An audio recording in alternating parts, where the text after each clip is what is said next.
Good morning, my dear students.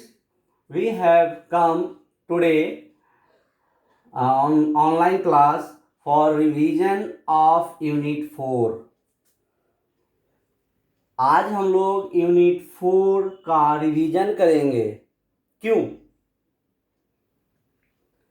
Unit 4 का ही revision क्यों करेंगे? Unit 4 is the portion Unit 4 is the portion of coming Sunday test. कल जो Sunday test होने वाले हैं उसमें यूनिट 4 पोर्शन है। Ratio, proportion and unitary method is the chapter name. We all are completed Unit 4 before the summer vacation. Summer vacation के पहले हम लोग ये सारे चैप्टर कंप्लीट कर लिए थे। Unit 1, 2, 3, 4 in which Unit 4 is the portion of coming Sunday test. So we have need to revise today for exam. Exam के लिए, टेस्ट के लिए हम लोग आज यूनिट 4 का रिवाइज करेंगे। And from Monday we will continued on percentage chapter का कंटिन्यूड हम लोग मंडे से करेंगे।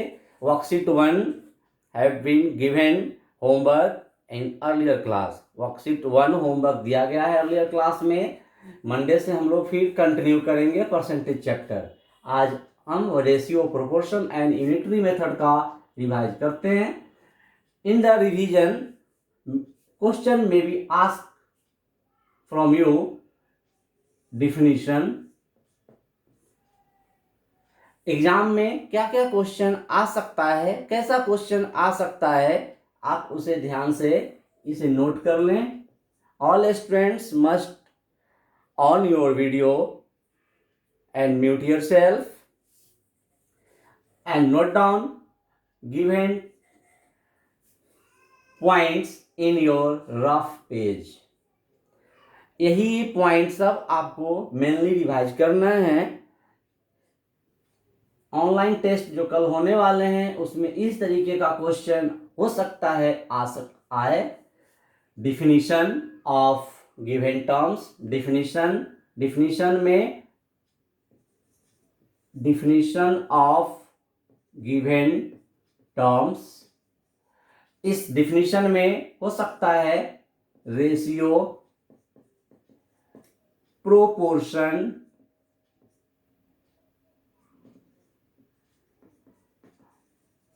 Unitary method.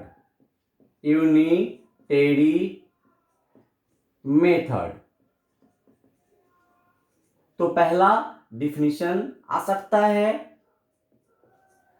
Second, rules for ratio. Rules,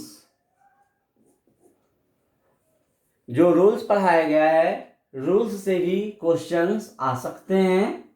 rules. Next, example questions.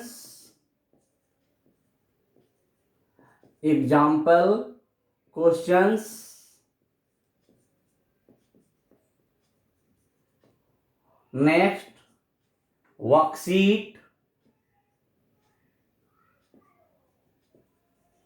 Worksheets and BT, brain teaser. इतना आप अच्छे से रिवाइज कर लेंगे।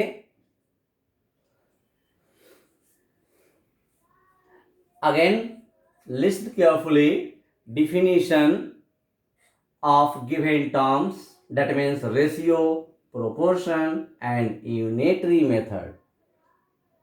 Then rules for ratio, proportion and unitary method. Example questions. आप समझते हैं एग्जाम्पल क्वेश्चन एग्जाम में नहीं आता है? नहीं, एग्जाम्पल क्वेश्चन जब आप समझ जाएंगे तो एग्जाम्पल क्वेश्चंस भी बनाना मुश्किल नहीं होगा, डिफिकल्ट नहीं होगा। आप एग्जाम्पल समझेंगे तभी वर्कशीट सॉल्व कर पाएंगे। So all of you must revise of these points. So we come on first point, that means the definition. आइए सबसे पहले हम definition का रिवाइज करते हैं. These points you must note down in your rough page. सारे students इसे note करें. सारे स्टूडेंट्स नोट करें. I want to observe.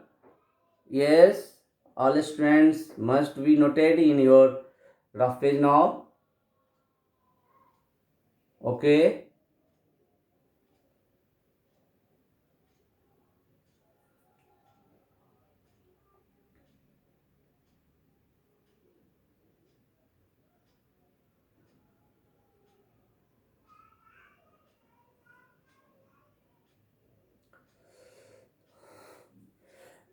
A question from a student side, sir, in fair copy. वहीं fair copy में note करना है. No, revision should be in rough copy. Rough copy में होना चाहिए. रफ कॉपी में होता है, फेयर में क्यों करेंगे? Definition of given terms, that means the first term ratio.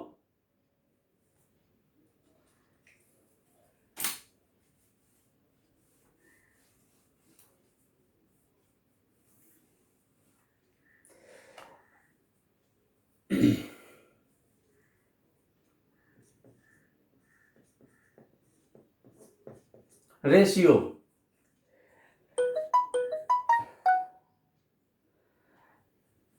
Comparing two quantities. Comparing two quantities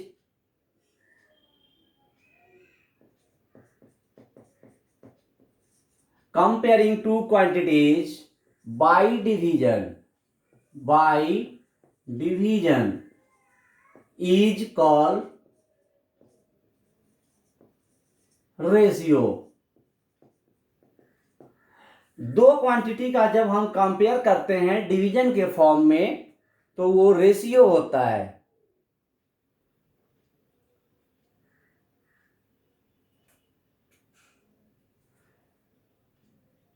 proportion. आप ये ध्यान दे लें कि रेशियो को हम एक ये सिंबल से रिप्रेजेंट करते हैं, डबल सिंबल, जिसको हम रीड करते हैं इज टू से हम इसको रिप्रेजेंट करते हैं. प्रोनाउंस होता है is to, double dotted symbol होता है रेशियो का. Comparing two quantities by division is called ratio. Suppose that 3 और ये डॉट दे दिया गया 5,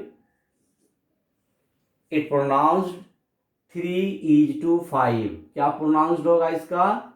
3:5. इस तरीके से हम पढ़ते हैं. रेशियो में 2 टर्म्स होते हैं, first term and second term.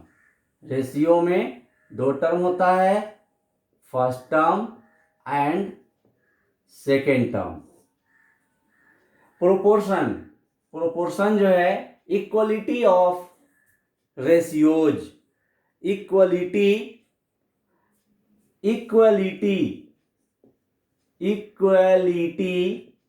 Of ratios. यह रेशियोज एस यूज हुआ है, that means more than 2 ratio. 2 ratio. Equality of ratios is equality of ratios is called proportion.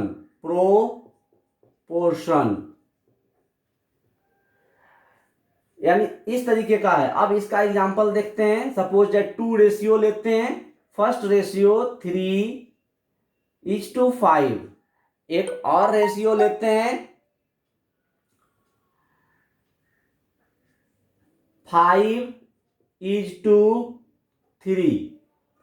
अब ये फर्स्ट रेशियो, सेकेंड रेशियो, और यहाँ पे हम डबल रेशियो सिंबल यूज करते हैं, we use double symbol ratio, this represent proportion, इसको ही हम प्रोपोर्शन बोलते हैं, प्रोपोर्शन, प्रोपोर्शन। तो टू रेशियो, एक रेशियो फर्स्ट में है, ये सेकेंड में है, टू रेशियो का कंपेयरिंग प्रोपोर्शन होता है। In proportion we have 4 term, इसमें 4 टर्म होते हैं, 4 टर्म, FOUR, 4 टर्म्स। रेशियो में 2 terms and in proportion 4 terms, first term, second term, third term and fourth term. All students know second term and third term, second term and third term को बोलते हैं means, first term and fourth term extreme, extreme, EXTREMES,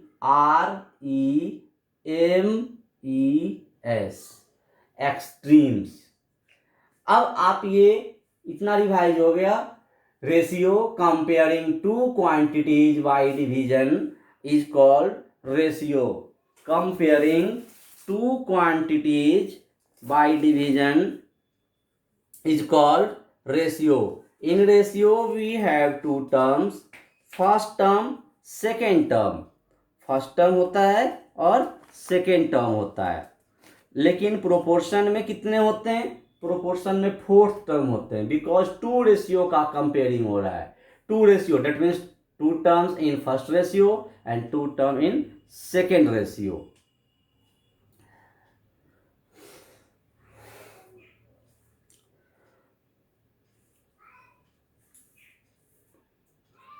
Now we come on a formula that verify proportion 4 term. यदि 4 term ratio में है तो ratio में कैसे है, हाउ वी कैन चेक, हम उसको कैसे चेक करते हैं कि given 4 term are in ratio, ratio में कैसे है। इसके पहले हम ये जानना चाहेंगे कि रेशियो का जो 2 टर्म्स है, इस 2 टर्म्स, रेशियो का 2 terms, first term and second terms, how we can write of given quantities in the form of ratio, ratio के फॉर्म में हम गिवन क्वांटिटीज को कैसे लिखते हैं। आइए एक क्वेश्चंस सॉल्व करते हैं। रेशियो रूल्स क्या है,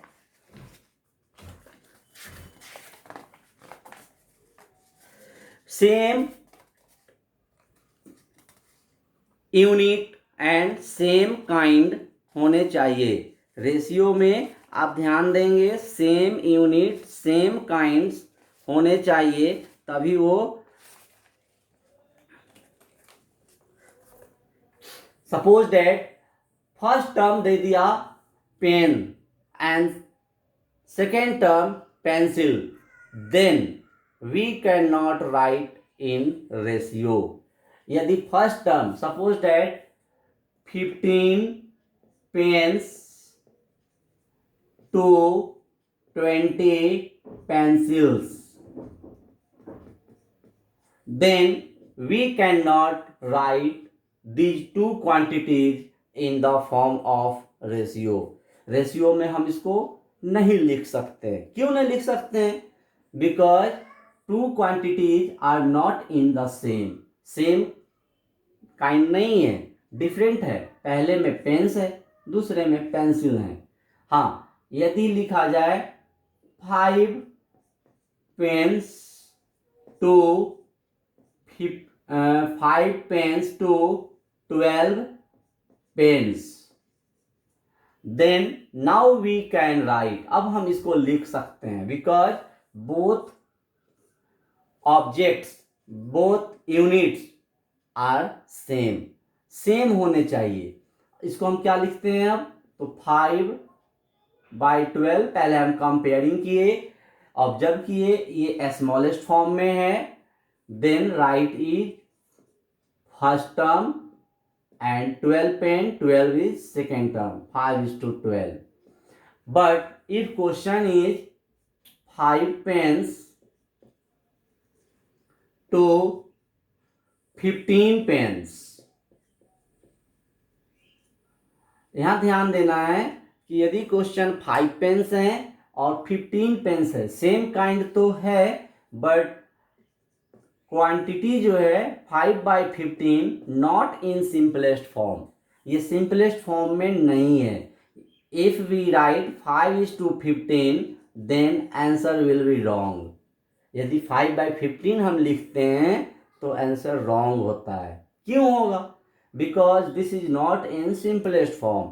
then if given fraction, given form of ratio is in simplest form, simplest form में होने चाहिए. तो क्या करेंगे इसको? तो 5 1 जा 5, 5 3 जा 15, that means 1/3.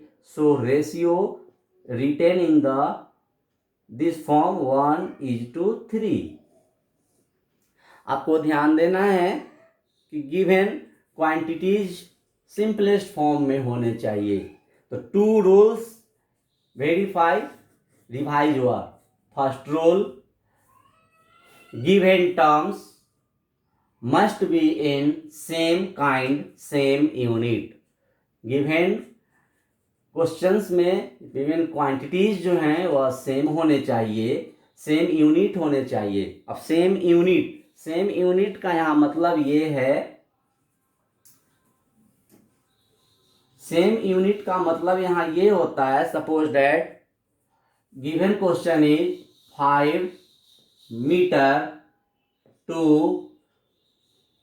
13 meter, then answer is 5/13. Same unit है और number is in simplest form, simplest form में भी है. So answer is 13. But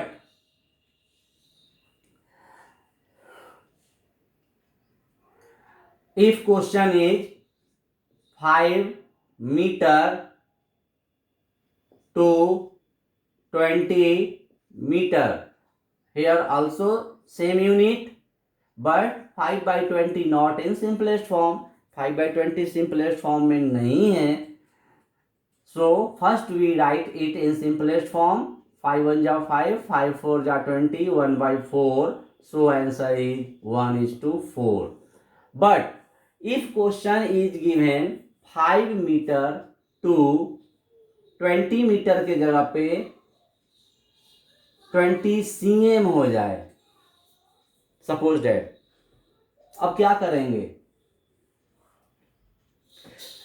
first term metre but second term centimetre. Then first we convert metre into centimetre. हम यहाँ metre को centimetre में यदि कन्वर्ट कर देते हैं तो दोनों ही टर्म का यूनिट सेम हो जाएगा. अभी दोनों सेम नहीं है, अभी फर्स्ट में मीटर है और सेकंड में सेंटीमीटर है. लेकिन जब हम 5 मीटर को यहाँ लिखेंगे 1 metre equal to 100 cm. So 5 metre को हम 100 से मल्टीप्लाई करके सेंटीमीटर में कन्वर्ट कर दिए. तो 5 into 100 cm to 20 cm. Right now 500 by 20 cm same unit, 0 to 0 cancel, 2 25 ja, answer is 25/1, so 25:1.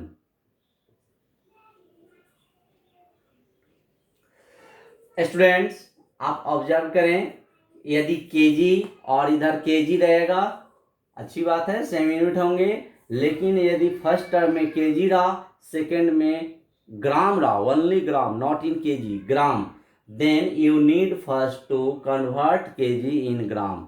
यानी दोनों ही टर्म्स का यूनिट पहले सेम होना चाहिए, तभी रेशियो में कन्वर्ट होता है. Now we come on question from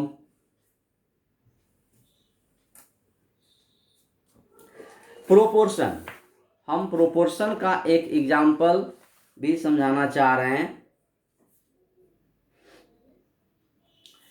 यदि क्वेश्चन 4 टर्म्स का होता है, जैसे आपको पता है रेशियो में first term, second term,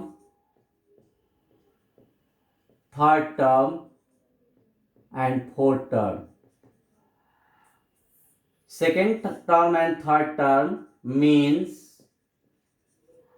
first term and fourth term extreme. यदि आपको 4 नंबर्स दिया गया है तो हम क्या करेंगे, 4 नंबर्स आर इन प्रोपोर्शन। आपसे क्वेश्चन पूछा जाएगा कि आर गिवन 4 नंबर्स, कोई भी 4 नंबर दिया जाएगा, are given 4 numbers are in proportion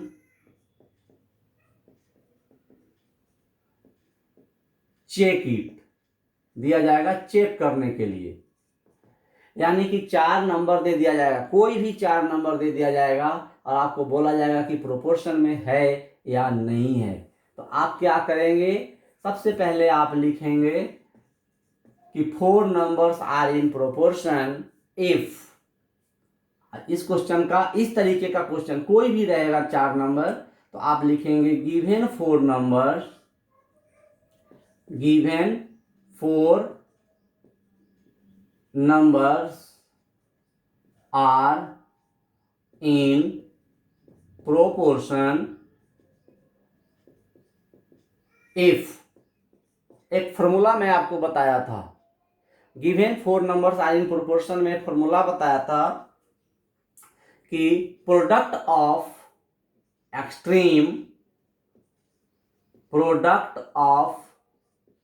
extreme equal to product of means, equal to product of means.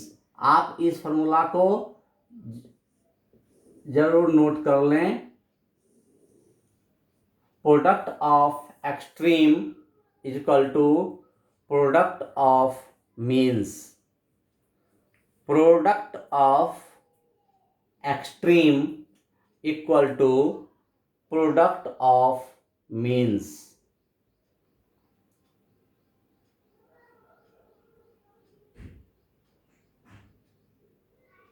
Product of extreme equal to product of means.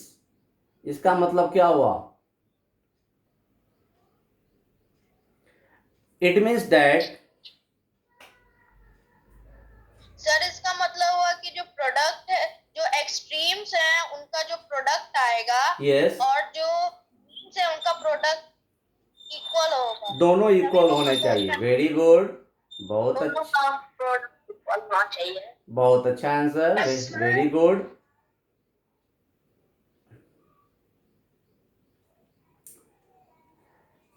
तो product of extreme, अब 4 numbers तो अभी question में मैं दिया नहीं, कोई भी 4 नंबर्स हो सकता है। सपोज डेट क्वेश्चन में रहेगा 2, 3, 4, 5, यही नंबर मान लेते हैं। तो ये आपका 2 × 5 और एक बॉक्स बना देंगे, ये 3 × 4, 2 5 जा 10, 3 4 जा 12, not equal to, equal to नहीं है तो इक्वल टू साइन देकर क्रॉस कर देंगे, नॉट इक्वल टू। अब ये number not in proportion, not in proportion, ये प्रोपोर्शन में नहीं है। क्यों नहीं है, क्योंकि 2 × 5 यानी एक्सट्रीम का प्रोडक्ट और 3 × 4 मीन्स का प्रोडक्ट दोनों इक्वल नहीं हुआ, ये इक्वल नहीं है। लेकिन यदि कोई दूसरा नंबर दे देता है तब वो चेक करके देखेंगे कि वो है या नहीं। मान लेते हैं दिया रहेगा 15, 20, 30, 40, 15, 20, 30, 40। इसमें क्या करेंगे, तो पहले हम ये 15 एंड 40, 15 मल्टीप्लाई 40, इधर बॉक्स 20 इंटू 30, डायरेक्ट मल्टीप्लाई करेंगे। 15 4 जा 60 यानी कि 600, और इधर 20 30 मल्टीप्लाई 3 2 जा 6 एंड 00। हाँ, ये दोनों साइड इक्वल आ गए, सो ये प्रोपोर्शन में होगा, ये प्रोपोर्शन में होगा। तो ये आपको चेक करके बताना है, डायरेक्ट यस और नो एग्जाम में नहीं लिखना है।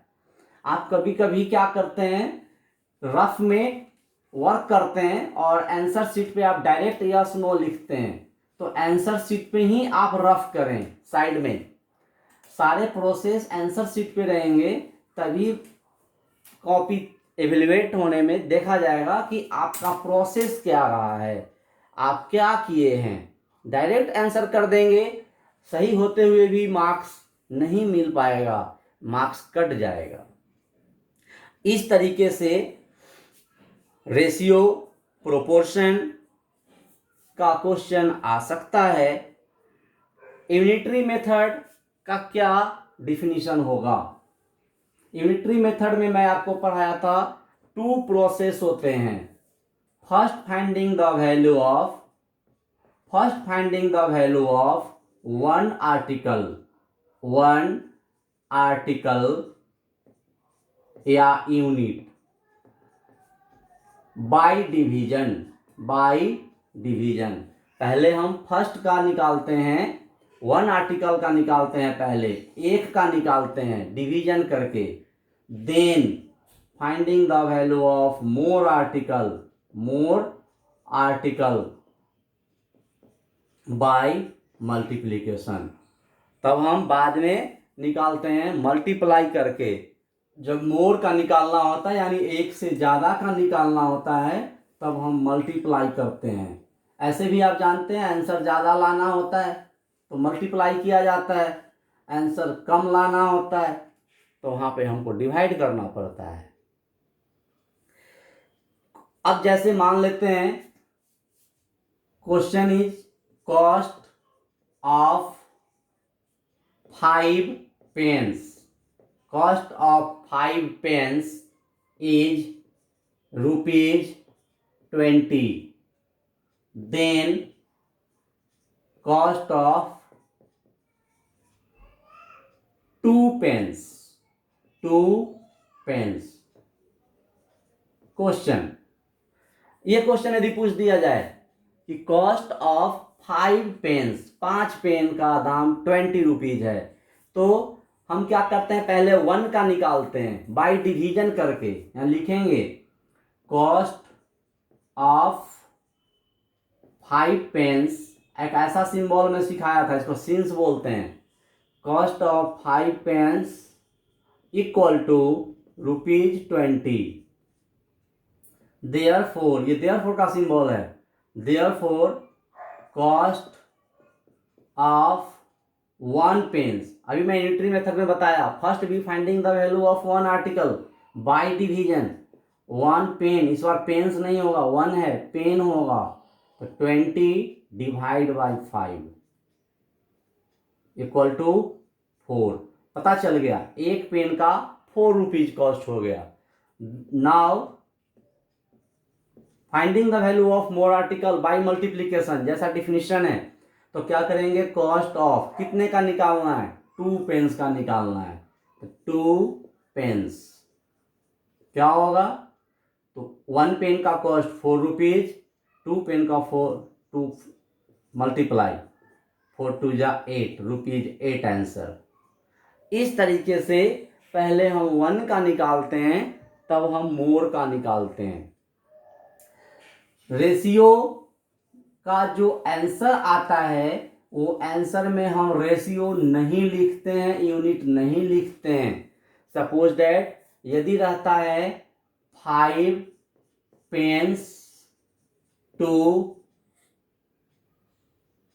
7 पेन्स तो हम ऐसा नहीं कि 5:7 और पेन्स लिख देंगे, नो, ये लिखने की ज़रूरत नहीं होगी। यहाँ पे सिर्फ हम न्यूमरल लिखते हैं,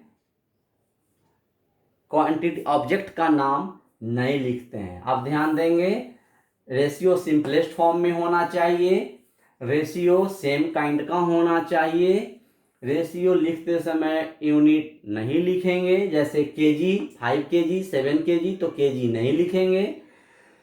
प्रोपोर्शन में 4 नंबर्स होते हैं,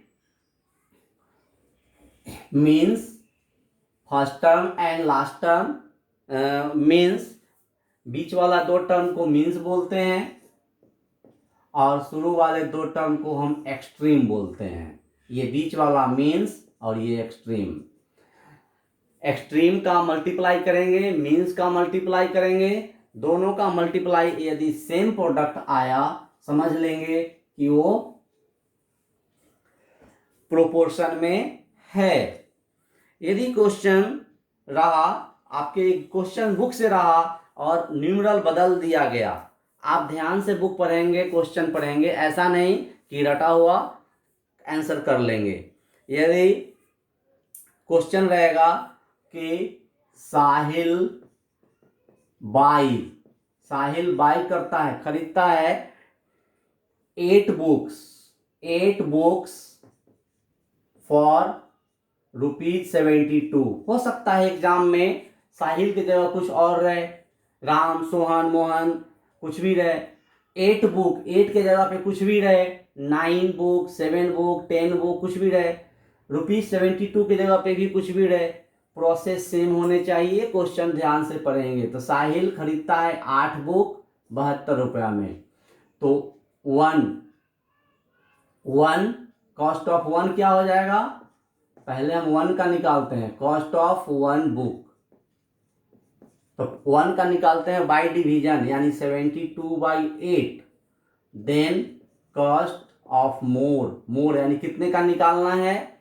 तो क्वेश्चन में यदि मान लेते हैं कि निकालना है 45 बुक्स का, 45 बुक्स का कॉस्ट निकालना है, तो क्या करेंगे, कॉस्ट ऑफ 45 बुक्स 72/8 इंटू 45।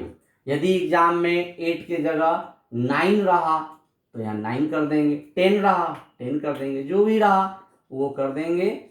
इस तरीके से आंसर सॉल्व करेंगे।